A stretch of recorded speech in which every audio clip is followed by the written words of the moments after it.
Chapter 9. Hurry. We need to get back to the school now, Sam cried. He was just able to spot the school through the fog.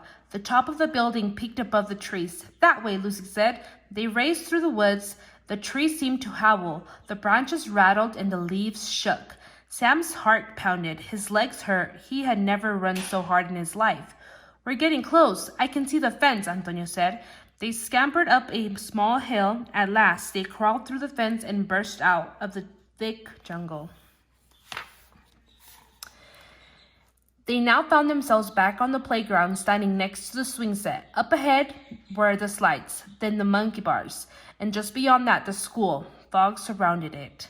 Sam caught his breath. He thought this afternoon was crazy, scary, but now we're safe. Whoosh, vashoom, zip. The bright green playground grass was suddenly sprouting up all around them. It was growing out of control. Sam, Lucy, and Antonio stumbled. What's happening? Lucy screamed. Huge blades of grass shot up. One whizzed past Sam's head.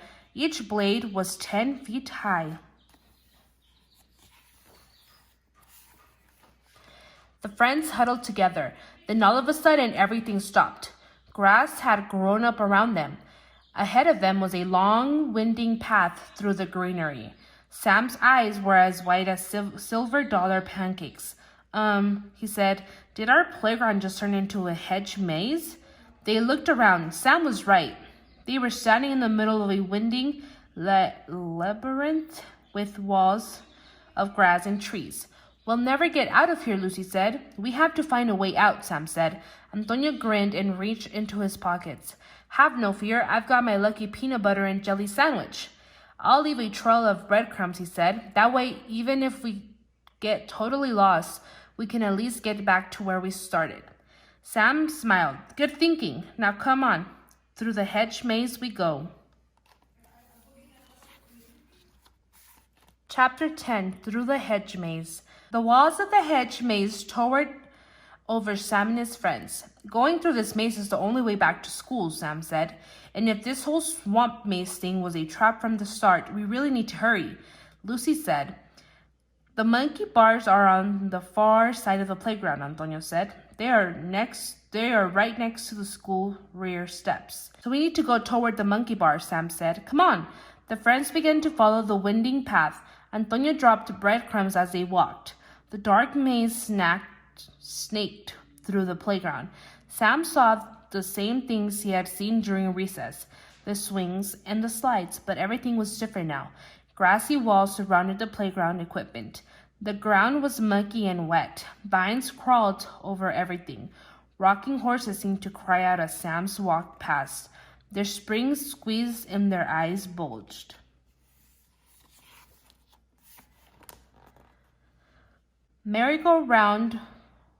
A merry-go-round covered in vines spun on its own.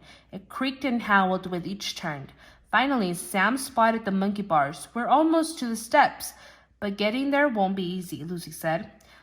Lucy was right. There was now a swamp below the monkey bars. It covered the entire path.